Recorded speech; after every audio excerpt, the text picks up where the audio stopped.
Hey everyone, 412 Sports Cards here today, back with another video, and today I'm going to be talking about Zion Williamson. I know it's another updated buy, sell, hold, but last one I made was in February. Been a little since then. He's someone I'm a little bit more interested in, and I think you might be, and the market's completely different than February. So, a lot of new ground to cover.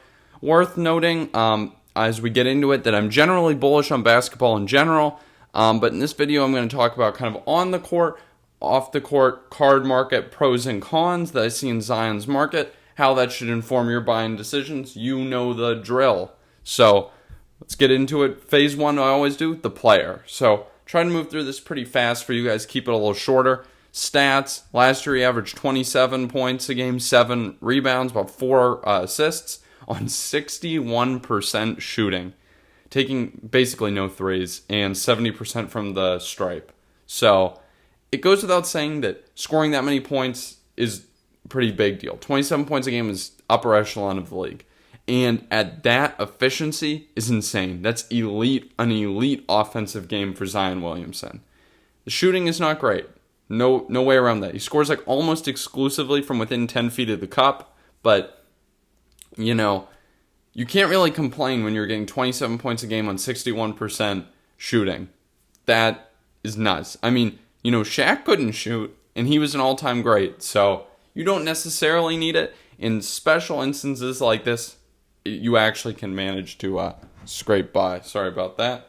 Just moving something. And overall, his level of play for being age 21, insane.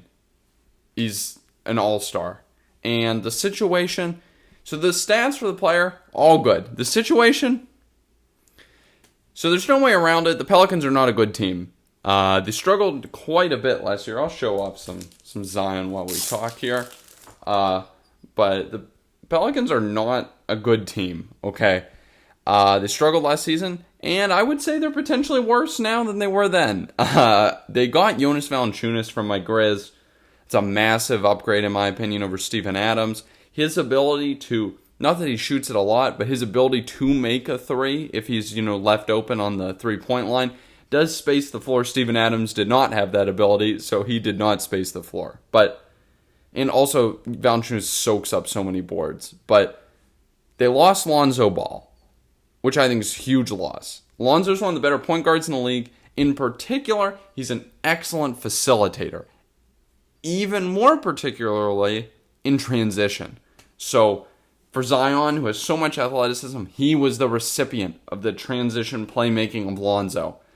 I think that losing Lonzo is a big hit. It affects Zion's game, especially since the replacement is Devontae Graham, who is not known for his playmaking at all. So, with Zion being so crucial to the team, losing the facilitator like that who helps set him up so much in transition is a big deal for not only just Zion, but for the team.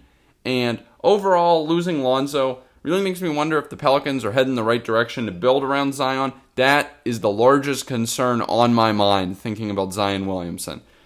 Are the Pelicans going to put a roster around him that can help him contend? He needs a good facilitating point guard. In the roster right now is not anything too exciting, to be perfectly honest. So, we're going to get into now the buying and selling part. If you don't mind dropping a like, dropping a sub, I appreciate your support. We're getting some more views here on the videos. You like that Luka one, brought you this Zion one. Comment below if you want any other different buy, sell, holds, or any new styles of videos. I'm trying to do only about one of these a week. So buy or not to buy.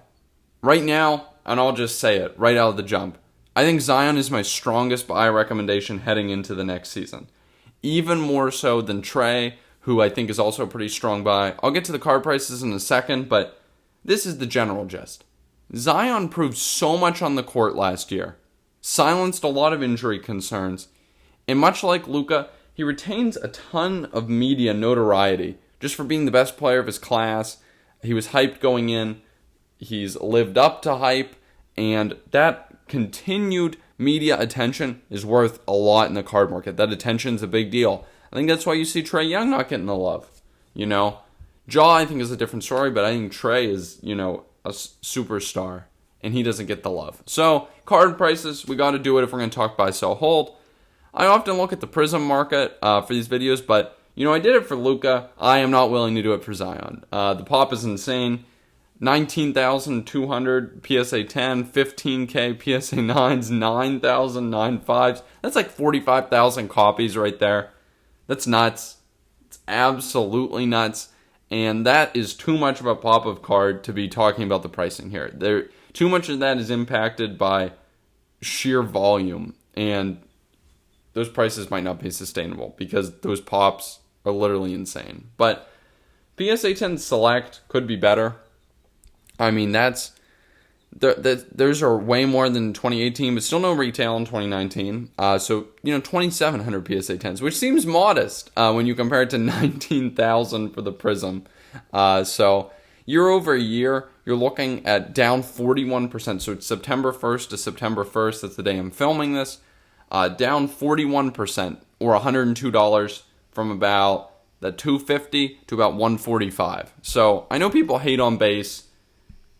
There's definitely some of that in this downward price movement, okay? It would be unfair to say there's not, but I think the fact that it's a little more scarce than the Prism helps eliminate a little bit of that. And this card was selling as high as 400 at the peak in February, so this shows kind of the cooling in the Zion market year over year.